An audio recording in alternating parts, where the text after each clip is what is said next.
容易造成静电放电的情形有以下几个因素。第一个是物质材料，静电会因为不同的材质构造而具有不同的带电量。例如塑胶材质所积蓄的静电压就会更大。我们可以联想到小时候使用电板摩擦头发，就会使得头发吸起漂浮在空气中。其中一个因素就是因为塑胶电板更容易形成静电。第二个是相对湿度，当湿度越低时，也就越容易产生静电，这也是冬天时碰触门把会更容易被电到的原因。第三个则是摩擦频率，当摩擦的频率越高，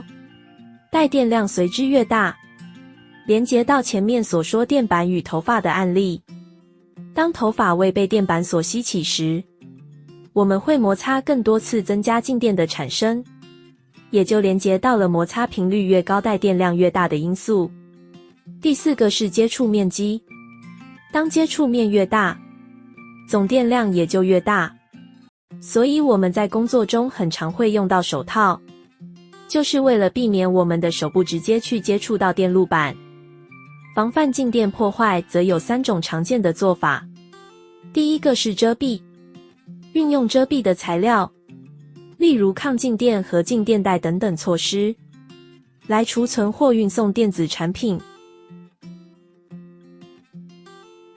第二个是接地，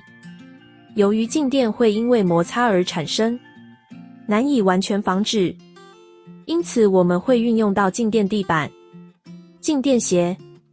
静电手环以及接地线，将产生的静电导地，以避免影响到电子产品。第三个是中和，我们的环境里也充斥正电荷与负电荷，可以透过确认环境中的静电荷为何种，再运用离子风扇的运作产生相反的电荷来中和，以降低静电的产生。接下来我们要介绍的是有关于 ESD 防护的符号。首先是大家每天都能看见的 EPA 静电防护区 ESD Protected Area， 这个标志意指此处是静电放电防护区域。进入该区域的人员必须明了并遵守 ESD 个人各项防护设备之使用，并且具备 ESD 防护观念，以执行适当静电防护。贴有此标示之工作场所就是 EPA 区。在泰永的哪些地方能够看到这个标示呢？1楼、2楼及3楼的产线皆为 EPA 静电防护区，并挂有此标示。因此我们在进入前都要通过 ESD 量测，才能进入产线中。第二个则是 ESD 防护符号，这个符号代表了提供 ESD 防护的装置。在泰永的哪些地方可以看到这个符号呢？各位同仁可以低头看看自己每天穿着的静电鞋，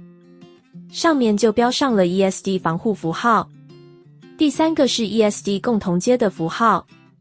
透过接的将电荷转移至地面，此符号则常出现在各位工作的桌垫上看到。另外2项则为 ESD 敏感符号，标有此项就代表是容易受到 ESD 破坏的组件，也就是静电敏感元件。因此看到此符号时，大家要清楚地知道，没有静电防护的状况下是绝对不能作业的。我们可以在零件的包装或者静电箱上看到这样的符号。另外大家在入职后都会拿到一张黄色的小卡，也就是静电符量测的记录。每半年会由 ESD 常设小组为同仁进行测量，确认个人 ESD 防护装备人具功能。另外则是承载具的量测，我们在工作中常使用的工具也会定期半年进行量测。部分区域则依照客户规范提高量测的频率，目的皆在于工作中使用到的工具都能够维持 ESD 防护的功能，包括但不限于工作桌、台车、料架车等等。泰永所生产的电子产品定位是少量、多样、高难度、不成熟。高难度的产品对应到的特性就更是微、精、细，因此生产过程中势必出现各式各样的 ESD 问题。而其中多个问题可以透过分析对应的模型来解决，并运用对应的模型针对同类场景进行隐患的排除。接下来我们一起来了解模型相关的基础知识。首先是人体带电模型 HBM（Human Body Model）， 也就是人体对电子零件进行放电。当带有静电的人接触到电子零件，由于电荷的流动产生静电放电，导致零件损坏。我们应该如何解决人体带电模型造成的问题呢？可以透过佩戴抗静电手环，让静电在接触到产品前能够提前消除，避免对产品造成静电破坏。而我们平时穿着的静电鞋也是为了消除静电，因此在进入 EPA 区前一定要确实测量 ESD，